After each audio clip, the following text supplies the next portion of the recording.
जय हिंद दोस्तों। अभी आप देखेंगे कि चाहे छोटा शहर हो, बड़ा शहर हो, मेट्रो शहर हो, कोई भी शहर हो, किसी प्रकार का सिटी, हर जगह आप देखेंगे आसपास में नई नई कॉलोनियां बसाई जा रही है। नया नया प्लॉटिंग हो रहा है, फ्लैट बन रहे हैं। और होता क्या है कि ये गांव से बिहार हो गया, झारखंड हो गया, उत्तर प्रदेश हो गया, आपको बता दूं बंगाल हो गया, उड़ीसा हो गया, इन सभी जगह के लोग काम के तलाश में बड़े शहर में या छोटे शहर में हर जगह आते हैं। और आते हैं, क्या होता है, आते हैं कुछ दिन रहते हैं, कुछ साल रहते हैं और चाहते हैं कि एक छोटा सा आशियाना मेरा यहाँ भी हो जाए। और होता क्या है कि वो कहीं पे सस्ता सुविधा देखते हैं, अभी किस्तों में प्लॉट मिलता है, ईएमआई पे प्लॉट मिलता है, बिना पैसे के आपको प्लॉट मिल जाएगा। तो ऐसे बहुत सारे लोग हैं जो महीना में आपको पैसे बांध देंगे कि इतना पैसे देना है, 4 साल 5 साल और आपका ये प्लॉट हो गया। तो इस तरह के प्लॉट ले लेके लोग बना रहे हैं। बिहार के हो, यूपी के हो, झारखंड के हो, बंगाल के हो, उड़ीसा के हो, इन सभी जगहों के लोग आते हैं। अपना मजदूर टाइप के लोग हैं, चाहे कंपनी में किसी काम करने वाले हैं, किसी फैक्ट्री में काम करने वाले हैं, कम बजट में 2 लाख 4 लाख 5 लाख में उनको प्लॉट उपलब्ध हो जाता है। अगर 10 लाख 15 लाख रुपया खर्च करता है तो अच्छा से अच्छा प्लॉट उनको मिल जाता है। अब हालांकि उस पर भी संशय है, बहुत जगह पे कॉलोनी बसती है और उसे तोड़ भी दिया जाता है, बहुत जगह अप्रूव नहीं होता है। तो ये तो पेपर का मैटर है, लेकिन 90% जगहों में है जो लीगल है और लीगल काम चल रहा है। तो जब प्लॉट आप देखेंगे, आप अगर बिहार के होंगे, यूपी के होंगे, मैंने बताया ना, कहीं के आप रहने वाले होंगे, आप किसी बड़े शहर में या फिर अपने ही शहर में आप प्लॉट लेके किसी कॉलोनी में आप जब बनाने मकान जाएंगे, जैसे ही आप मकान बनाने जाएंगे तो पहले तो आपको ये डर रहता है कि जो क्लियर हो जाता है बिल्डर से, चाहे आप जिससे जमीन प्लॉट ले रहा है, कि ये मकान टूटेगा तो नहीं, कल होके कोई दिक्कत तो नहीं होगा, अप्रूव्ड है कि नहीं। ये सब सारे चीज़ से अगर क्लियर होके आप जब बनाने जाते हैं, मकान बनाना स्टार्ट करते हैं, तो उसके बाद भी आप बचते नहीं है। उसके बाद क्या होता है, इलीगल आपको डराया जाता है, धमकाया जाता है। और किसके द्वारा? प्रशासन के द्वारा। अब देखिए, बता रहा हूँ, कहीं भी चाहे आपका खुद का ही जमीन क्यों नहीं है, तो मैं कॉलोनियों की बात बोल रहा हूँ, नए लोग इसलिए बात बोल रहा हूँ, इसके बारे में बाद में बताऊंगा। आते हैं मकान बनाते समय क्या होता है, जब आप स्टार्ट करते हैं मकान किसी भी प्रकार के, चाहे कॉलोनी में आपने मकान लेके बनाया, चाहे खुद का आपका जमीन पहले से, जब शहरों में स्टार्ट करेंगे तो जैसे आप समरसेबल कराने जाएंगे, समरसेबल कराएंगे, तो वहां पे क्या है, कैसे पता नहीं कैसे पुलिस वालों को पता चल जाता है। और आसपास का जो चौकी है, थाना है, वहां के पुलिस वालों को पता चल जाता है, जो राउंड पे होते हैं, घूमते रहते हैं। वो आ जाएंगे अचानक आपके पास, 2 दिन बाद हो, 4 दिन बाद हो, 5 दिन बाद हो, कहेंगे आपने किससे पूछ के समरसेबल कराया। समरसेबल कराना मतलब मोटर डलवाना अवैध है, इलीगल है। आप पे फाइन होगा, जुर्माना होगा, आपका जो कंस्ट्रक्शन का काम है वो भी रोका जा सकता है। आपको इतना डरा दिया जाएगा, इतना धमका दिया जाएगा, इतना कानून और सेक्शन बता दिया जाएगा कि आप लास्ट में ये सोचेंगे कि चलो कुछ ले दे के निपटा लेते हैं। और वहां पे आप 2,000 4,000 5,000, 2,000 तो कम बता रहा हूँ, कम से कम 5,000 7,000 10,000 रुपया लेते हैं। अगर 5 से 10,000 रुपया उनको आप थमा देते हैं, बस वो उसी समय लीगल हो जाता है। मतलब अभी तक इलीगल था वो, लेकिन जैसे ही आपने पैसा दिया उन्हें, वो लीगल हो जाता है उसी समय, कोई दिक्कत नहीं होती। उसके बाद आराम से आप मोटर डलवा सकते हैं, समरसेबल कराइए, कुछ भी कराइए, कोई दिक्कत नहीं है। तो ये खेल चल रहा है। दूसरा क्या है कि आप घर बनाने जा रहे हैं, जैसे घर बनाना स्टार्ट करेंगे, आपका मकान लिंटर तक जाएगा, आप जब छत डालने वाले होंगे, फिर पुलिस वाला कहीं से न कहीं से आ जाएगा। वो बोलेगा भाई मकान आप बना रहे हैं, आपका कंस्ट्रक्शन के सामान रोड पे पड़ा हुआ है, गली में पड़ा हुआ है, लोगों को डिस्टर्ब हो रहा है, शिकायतें आई है लोगों की, जबकि ऐसा कुछ भी हो ना हो, आपको डरा धमका दिया, आपका काम रोक दिया जाएगा, मामला कोर्ट कचहरी का हो जाएगा, दिक्कत होगी आपको।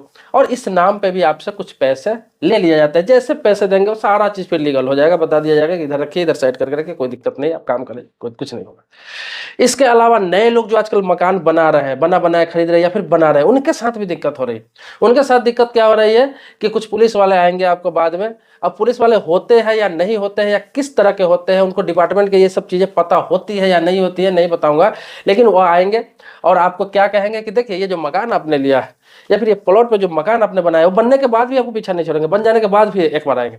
जो आपने बनाया है, इसमें क्या है कि इस एड्रेस पर कोई और बंदा पहले रहता था और उस पर केस चल रहा है, आर्म्स एक्ट का केस चल रहा है, या फिर दारू बेचने का केस चल रहा है, या फिर बहुत कुछ भी बता देंगे, या फिर उसने एक्सीडेंट किया था पहले किसी का अपने कार से, उसका केस चल रहा है और एड्रेस यही मेंशन है। तो आपसे पूछेंगे आप कब से यहाँ रह रहे हो, तो आप बोलेंगे अभी भी तो मैंने मकान बनाया, अभी 2 महीने या 4 महीने या 3 महीने पहले। तो बोलेगा इस मकान में या फिर इस जगह पे वो बंदा रहता था, ये एड्रेस डाल रखा है। अब आपको क्या है कि आपको एनओसी देना पड़ेगा, आपको बताना पड़ेगा, यहाँ पे लिखित में बताना पड़ेगा कि ये इस एड्रेस को मैं यूज कर रहा हूँ, यहाँ पे मैं रह रहा हूँ, मैंने इतने महीने पहले खरीदा है इस मकान को। और आपको अपना आधार कार्ड देना पड़ेगा, अपना बयान देना पड़ेगा। जब भी जरूरत होगा आपको पुलिस चौकी या पुलिस थाने में आना पड़ेगा, या फिर आपको कोर्ट में भी जरूरत पड़े तो आपको आकर ये बयान देना पड़ेगा। तो आपको काफी परेशानी हो जाएगी। तो इस तरह की डराया जाएगा, आपको धमकाया जाएगा, डायरेक्टली नहीं इनडायरेक्टली डराया जाएगा। ऐसा ऐसा बात बोला जाएगा कि आप खुद डर जाएंगे। लास्ट में आप सोचेंगे इसका निदान क्या, उपाय क्या है। भाई मैंने तो घर लिया, मुझे क्या पता कौन यहाँ पे रह रहा था, कौन बना कर रह रहा था, या फिर मैंने ये प्लॉट लिया है खाली। प्लॉट भले ही खाली होगा लेकिन इस तरह से बता देगा कि एड्रेस तो यही डला हुआ है, आपको तो ये करना पड़ेगा। और आपको डर पैदा कर देगा, क्योंकि आप तो बाहर से आए हुए हैं, बिहार से आए हुए हैं, यूपी से आए हुए हैं, बंगाल से आए हुए हैं, उड़ीसा से आए हुए हैं, झारखंड से आए, कहीं से भी आके आप दिल्ली, मुंबई, कोलकाता, चेन्नई या फिर कोई भी बड़े शहरों में आप मकान लेकर बना रहे, प्लॉट कहीं पर लेकर घर बना रहे, आप डर जाएंगे, निश्चित तौर पर डर जाएंगे। सोचेंगे चलो ये सबसे पीछा छुड़ाते हैं। उनसे पूछेंगे इसके लिए क्या करना पड़ेगा, वो आपसे आधार ले लेंगे, थोड़ा मोड़ा झूठ मूठ का फॉर्मेलिटी करा लेंगे, जबकि ये जरूरत नहीं है, और आपसे 10,000, 15,000, 20,000 रुपया ठग लेंगे, ले लेंगे। उसके बाद बोलेंगे कोई टेंशन नहीं है, मैं लिख के भेज दूंगा, ये मामला रफा दफा हो जाएगा। वहाँ पे भेज दिया जाएगा कि वो बंदा यहाँ पे नहीं रहता है, यहाँ पर कई सालों से ये व्यक्ति रह रहे हैं, आपके पास न किसी प्रकार का नोटिस आएगा ना पूछताछ होगी, ये बात खत्म कर दिया जाएगा।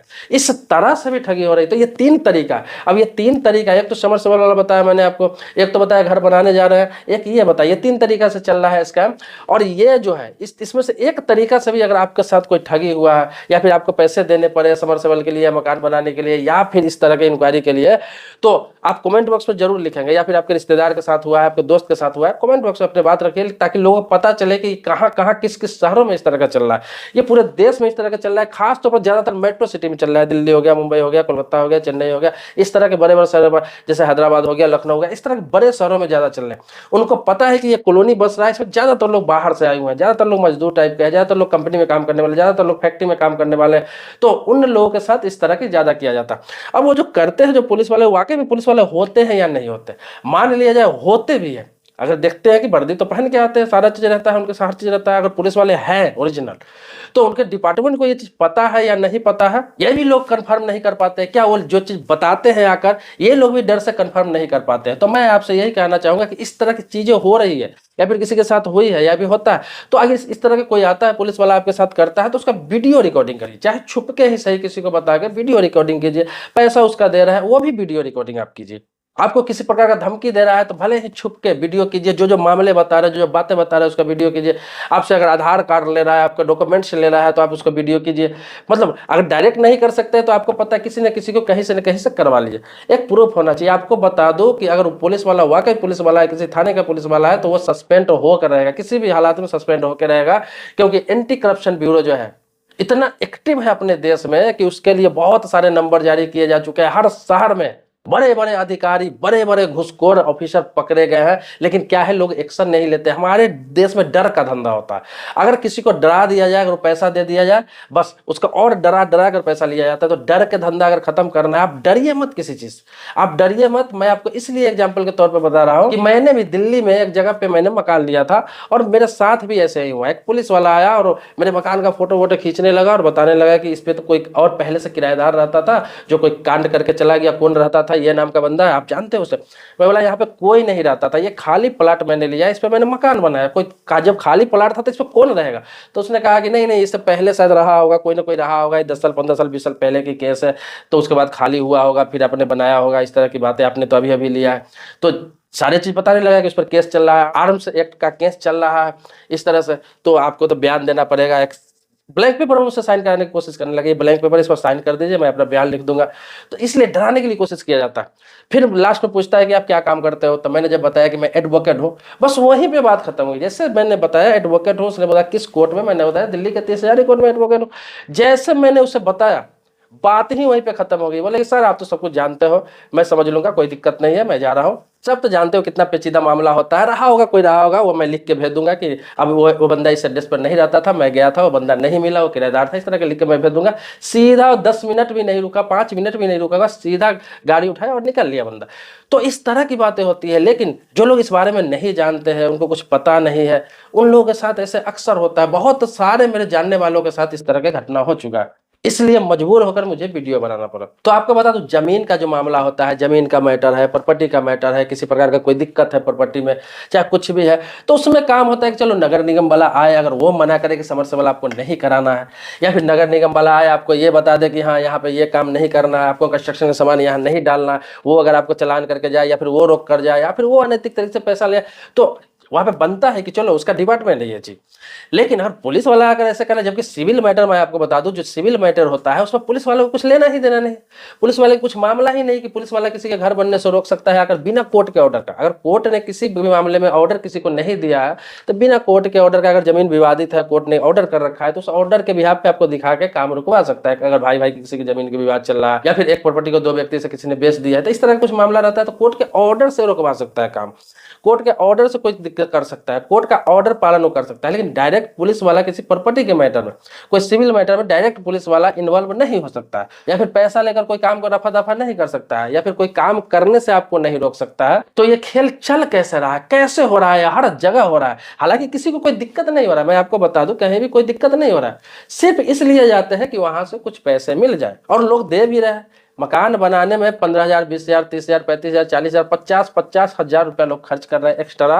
इस तरह के ठगी के शिकार हो रहे हैं। कभी आएंगे 10,000 ले जाएंगे, फिर दूसरी बार किसी काम के लिए 20,000। जब तक मकान कंप्लीट नहीं होता है, कंप्लीट होकर बंदा रहने नहीं लगता है, तब तक उसको भी डर रहता है कि कोई दिक्कत ना जाए, बार बार पुलिस वाला आ रहा है तो कोई दिक्कत नहीं जाए, तो बंदा देता रहता है, कुछ ना कुछ पैसा देता रहता है और इसका लाभ उठाता रहता है। और ये मन बड़ो इस तरह के होते हैं कि जिनका मकान बनता रहता है सबके साथ वो ऐसे ही करते रहते हैं। तो ये सिर्फ आपको बता दूं, बड़े शहरों की बात नहीं है, छोटे छोटे शहरों में ये चीज होने लगा। तो आप हमेशा तैयार रहिए कि इस तरह के कुछ घटना होता है तो अपना वीडियो रिकॉर्डिंग अपने पास रखिए, ताकि कल होकर आप कोई एक्शन ले सके। अगर सबूत आपके पास रहेगा तभी आप कंप्लेन कर सकते हैं, एक्शन ले सकते हैं, या पहचान सकते हैं कि सही में जो आया तो ओरिजिनल पुलिस वाला था, या पुलिस के बेस में इस तरह ठगी करने वाला था, या फिर पुलिस वाला था तो किस थाने का था, किस डिपार्टमेंट का पुलिस, खाली वर्दी से पुलिस वाला नहीं था, किस डिपार्टमेंट का बंदा था। तो इसलिए इन सभी चीजों पर ध्यान रखेंगे। अपनी बात अपनी राय कमेंट बॉक्स में भी लिखिए। और मैं ऐसे जो पुलिस वाले हैं, जो जिनके डिपार्टमेंट को भी पता नहीं होगा, ऐसे कुछ लोग कर रहे हैं, अगर जानबूझ के कर रहे हैं पैसा कमाने के लिए, तो आपसे आग्रह है कि इस तरह के काम न करें, अपनी नौकरी को खतरे में न डालें। क्योंकि सभी बंदे एक जैसे नहीं होते हैं। आपको सिर्फ नौकरी ही खतरे में नहीं जाएगी, कभी कभी ऐसा ऑप्शन आ जाएगा कि आप भी खतरे में पड़ जाएंगे। कुछ लोग ऐसे भी होते हैं। गरीब लोगों पर ज्यादती मत कीजिए, या फिर कोई आदमी है कुछ कमा खा रहा है, कोई फैक्ट्री में काम कर रहा है, कोई मजदूरी कर रहा है, बहुत मेहनत से कमा के एक आशियाना लेता है, घर बनाने आता है, उसको अगर 20,000, 30,000, 50,000 रुपये पैसा बचता है तो उससे कुछ काम करा सकता है। उसको इलीगल तरह से खर्चा नहीं करवाना चाहिए, इलीगल पैसा नहीं लेना चाहिए। आपको सैलरी दे रही है सरकार, ऊपर वाला भी देख रहा है, ऊपर भी एक अदालत होता है, आपको नहीं तो आपके आने वाले पीढ़ी को ये चीजें भुगतनी पड़ेगी। भ्रष्टाचार का भी एक हद होता है, हर किसी से पैसा लेकर भ्रष्टाचारी नहीं बनना चाहिए। भ्रष्टाचार वहां पे शोभा देता है, अच्छा लगता है, लोग सपोर्ट भी करेंगे। जो गलत तरीके से गलत चीज बना रहा है, सही में गलत लोगों को लूट रहा है, अनैतिक पैसा कमा रहा है, 2 नंबर की कमाई कर रहा है, अगर उससे आप ले रहे हैं तो वहां पे चल जाएगा, क्योंकि वो 2 नंबर से कमा रहा है तो उसमें से पैसा कुछ ले सकते हैं आप। लेकिन एक नॉर्मल मिडिल क्लास व्यक्ति को जो घर बना रहा है, जो 30 गज, 40 गज, 50 गज का प्लॉट लेकर घर बना रहा है, उसके साथ अगर समरसेबल के नाम पे पैसा लिया जा रहा है, उसको घर बनाने के नाम पे पैसा लिया जा रहा है, उसको घर में रहने के नाम पर अगर पैसा ठग लिया जा रहा है, या फिर पुलिस का ध्वज दिखा कर पैसा ठग लिया जा रहा है, तो ये बहुत ही गलत है। मैं आपको एक बार और बता देना चाहता हूं कि ये सारे पुलिस वाला ये सारे नहीं कर रहे हैं। मैंने कहा ना कि बहुत सारे डिपार्टमेंट को यह भी पता नहीं होगा कि जो पुलिस वाले कर रहे हैं उसके डिपार्टमेंट को भी पता नहीं होगा, लेकिन कुछ लोग गिरोह चला रहे हैं अपने वर्दी के आड़ में, और ऐसे ऐसे लोगों से ठगी किया जा रहा है। यह हकीकत भी है, बहुत सारे लोग कमेंट बॉक्स में लिखेंगे। दोस्तों, मेरा वीडियो कोई भी बनाने का मकसद ये नहीं होता है कि किसी को गलत साबित करना या फिर गलत को सही साबित करना। मेरा वीडियो बनाने का मकसद ये होता है कि मेरा चैनल ही अवेयर का चैनल, मैं अवेयरनेस लोगों को करता हूं, जागरूक करता हूं कि आप जागरूक रहिए, सतर्क रहिए, सही लोगों को पहचानिए, गलत लोगों को पहचानिए। आप गलत जगह पैसा खर्च मत कीजिए, थोड़ा आप भी जागरूक नागरिक बनिए। सरकार ने आपके लिए बहुत सारा लॉ कानून बना रखा है, जगह जगह पे आप भ्रष्टाचार को बढ़ावा मत दीजिए। दोस्तों, सब्सक्राइबर नहीं है मेरे अभी तक तो चैनल को सब्सक्राइब कर लीजिए, बगल में बेल घंटी उसको भी दबा लीजिए। लेकिन पुराने सब्सक्राइबर है तो इसके लिए कोटि कोटि धन्यवाद देता हूं, आभारी हूं आपका। मिलते हैं नेक्स्ट वीडियो में एक नए मुद्दे के साथ, तब तक के लिए शुक्रिया, धन्यवाद, जय हिंद दोस्तों।